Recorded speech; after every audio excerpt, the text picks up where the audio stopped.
welcome to Basketball Talk Pro. My name is Ron Eckert. Today we're going to show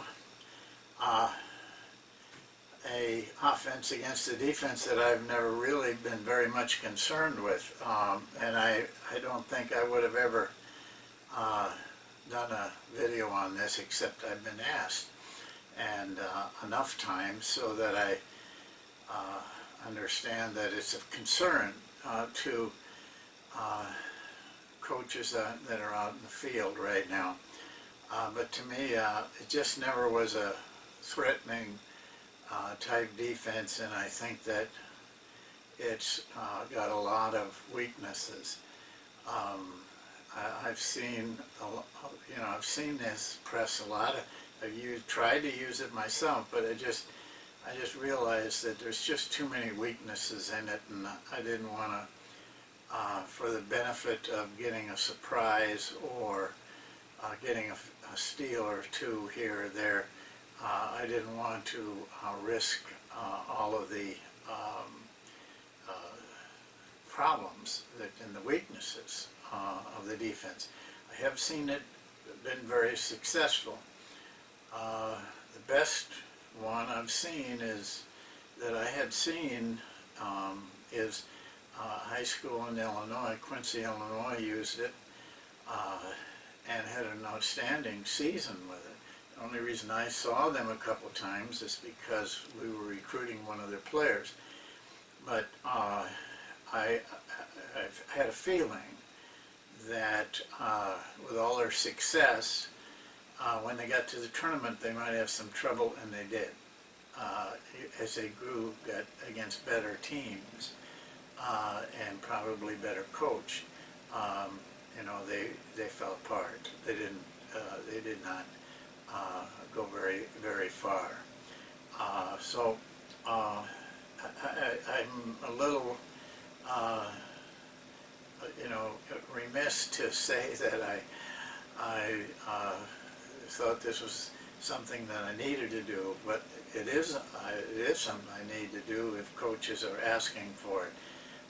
And I think that if you have or will or have been and learned something like the Monk offense, any freelance, you should not have trouble. You should get very good shots. If you're patient, you don't panic when you get trapped, you have an attitude that's correct. I think that's the major areas that coaches, if coaches get over-concerned, players get over-concerned. And I don't think that you need to do that. I'm just going to give you, I'm not going to try to give you, a play against it or something like that, because I just don't think it's necessary. I mean, I attack all zones. I don't care whether it's half court or full court or what kind it is, 2-1-2, 3-2. It doesn't make any difference to me. We play Monk against it, and have had very good success doing that.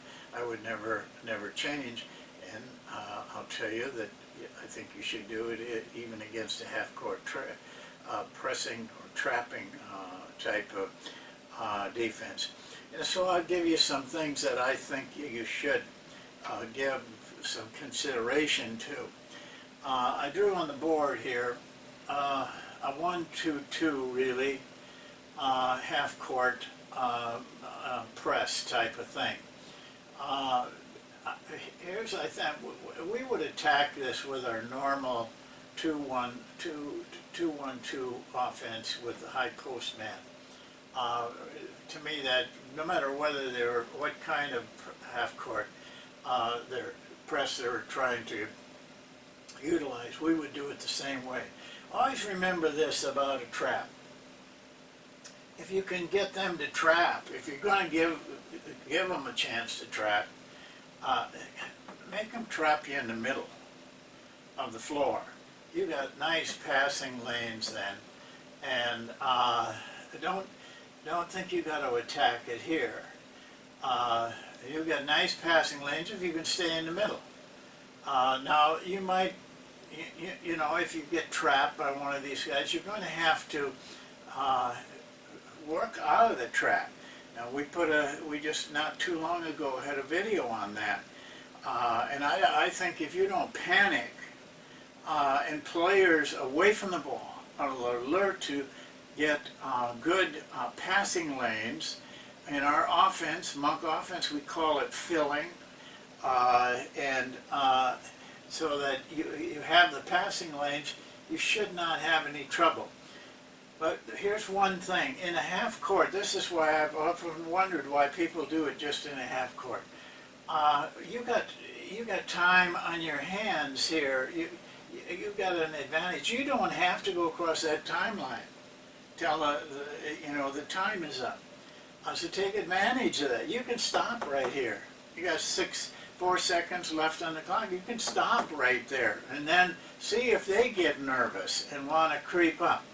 But that gives you a lot of chance for position. If, say for example, they're really tight, you don't want to get trapped right on the timeline or on the sideline if you can help it.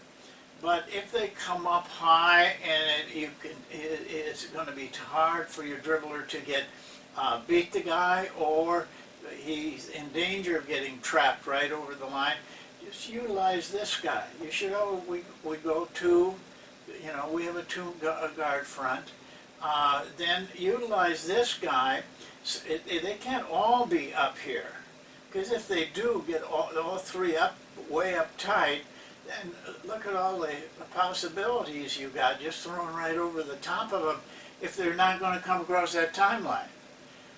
So let's say they don't, edge up, and your guy can try to drive and beat them on the drive.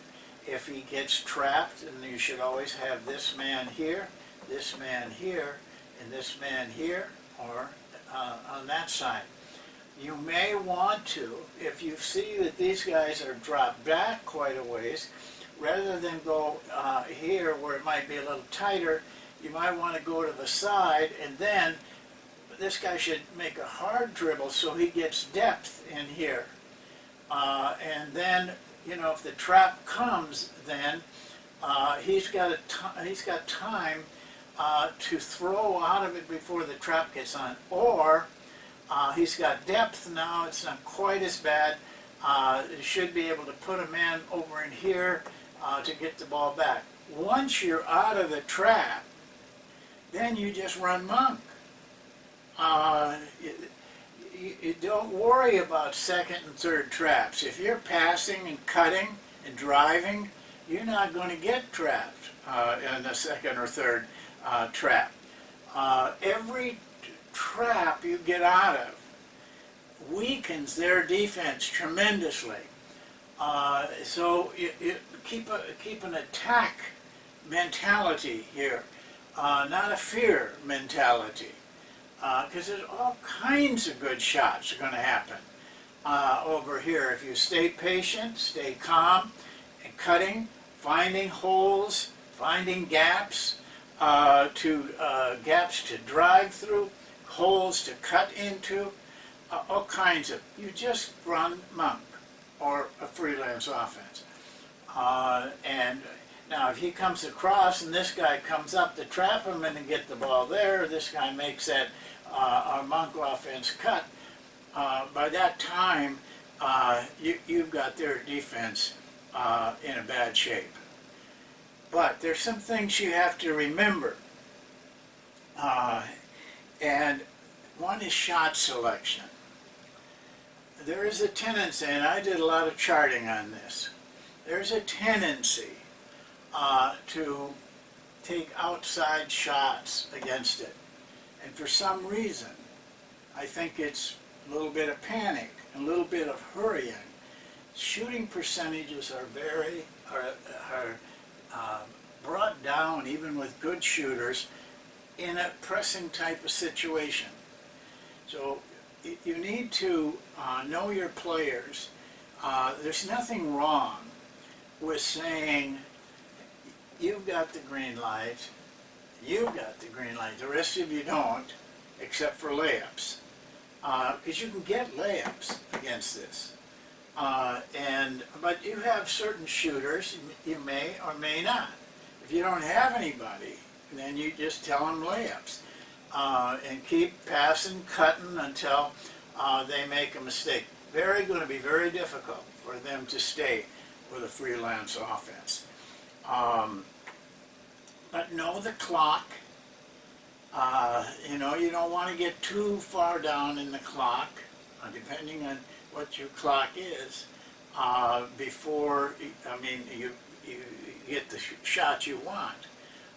You may have to, if you take all, say, 30 seconds, these defensive guys are going to make mistakes. They can't maintain that type of speed and aggressiveness for 30 seconds many times. You know, it's hard to get players to maintain concentration on defense for 5-6 seconds in a lot of cases. So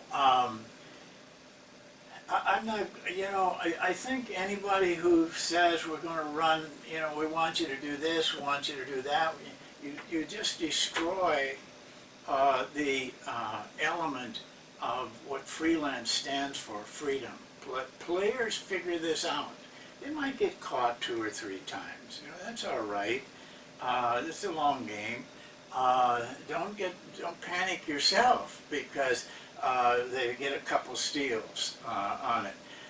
Just keep pounding and keep your poise and keep your mental control. They make a lot of mistakes in this defense. You don't see them necessarily because you're not looking for them. You're seeing the danger instead of seeing the opportunity. So keep that in mind. I think it's more mental, a defense like this, than it is physical. There's so many openings for that. And I'll finish with that.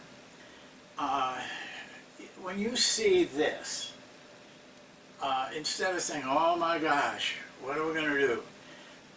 Say, oh boy, this is going to be fun now. We're going to start getting layups, easy layups, and take that attitude against it, a fearless attitude, because they beat you mentally, if they're going to beat you. They may just be bigger, stronger. That doesn't make much difference. In China, when all those teams played something like this, or played, zones, they had big players, old players, compared to ours. Once the players got the confidence from our coaching staff, we gave them that. And we weren't afraid of what they were doing, even though they were bigger and stronger and older. And the players with that attitude had great success with what they were doing. That attitude, excuse me, is important coming from you to them. They pick up on that. Don't ever underestimate how the players can think and react. They're much, much better at it than even a lot of times coaches are. Give them the freedom. Excuse me again. So this is all I can really tell you. That's what I would do. Exactly what you saw on the board. I don't care who we're playing, what kind of zone it is, what kind of zone press it is. We just do the same thing. And because we do that, we get pretty good at it. And that helps us succeed. Well, that's it for today, and thank you, and we'll see you next time.